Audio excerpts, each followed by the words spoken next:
మనస్సులో పరిశుద్ధంగా జీవించాలని ఉంది, శరీరమేమో పాపము చేస్తుంది. అది చూడాలని ఇష్టం ఉంటుంది, అది వినాలని ఇష్టము.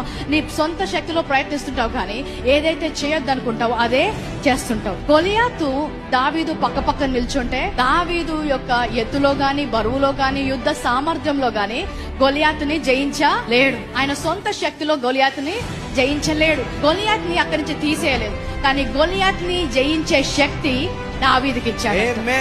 నీ పాప విషయంలో కూడా అంతే. నీ పాప విషయంలో కూడా నీ సొంత శక్తితో నీవు గెలవలేవు. ఈ లోకంలో ఆయన పాపాన్ని తొలగించలేదు, కానీ ఆ పాపాన్ని జయించే శక్తి ఆయన కృప ద్వారా మనకు అనుగ్రహిస్తున్నాడు. రోమా 6:14 ఏమంటుందంటే, మీరు కృపకే గాని ధర్మశాస్త్రమునకు లోనైన వారు కారు గనుక పాపము మీ మీద ప్రభుత్వము చేయదు.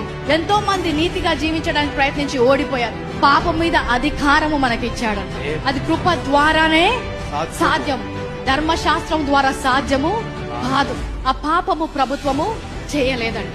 కృప మనకిచ్చింది పాపాన్ని జయించడానికి, పాపంలో జీవించడానికి కాదు. చాలా మంది వాక్యము అర్థము కాక కృపా వాక్యము బోధించబడినప్పుడు పాపాన్ని ప్రోత్సహిస్తున్నారు.